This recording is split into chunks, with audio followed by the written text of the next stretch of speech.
But I want to talk about the honor of motherhood. Because in Western society, what we have done, we have denigrated the honorable and venerable vocation that is motherhood. We talk about motherhood as if somehow a woman who is a mother isn't fulfilling her full potential, or has somehow failed in her life because she's decided to be a mother. And we've got to the point in the madness of the West that we've even denigrated the idea that there's such a thing as a woman. We can't even, the elites of our society can't even talk as if a woman exists.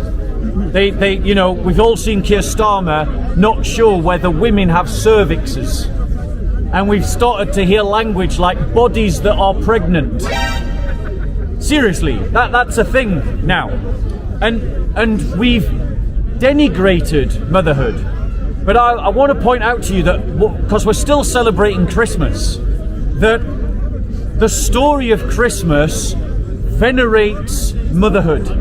And it venerates women. Because God entered into creation through a woman whom he made his mother.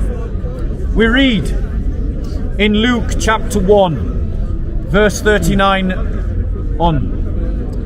Now at that time Mary arose and went in a hurry to the hill country, to a city of Judah, and entered the house of Zacharias and greeted Elizabeth. When Elizabeth heard Mary's greeting, the baby leapt in her womb, and Elizabeth was filled with the Holy Spirit and cried out with a loud voice, "Blessed are you amongst women, and blessed is the fruit of your womb. And how has it happened to me that the mother of my Lord would come to me?" Now let's just think about this. Elizabeth says, "The mother of my Lord." Elizabeth is a Jew. Who is her Lord? Yahweh. So when she says, "the mother of my Lord," who is she talking about?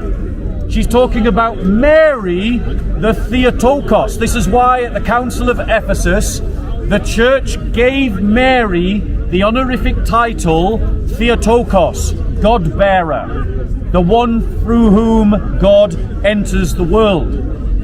And this means that motherhood is a vocation. Mary was called by the angel Gabriel to be the mother of Yeshua, the salvation, Yahweh's salvation, the divine Logos made flesh. And Mary said, "Be it unto me as you have spoken. I am the Lord's handmaid." So motherhood is a vocation. And that means that any woman that chooses to be a mother is someone who is reaching their full potential. A mother is someone that represents life's first teacher, society's first teacher, society's first line of healthcare, society's first line of police, society's first line of social care. Mothers are at the bedrock of every family, and every family is the bedrock of society. When we devalue motherhood, we cut away at one of the fundamental roots that feeds a healthy society.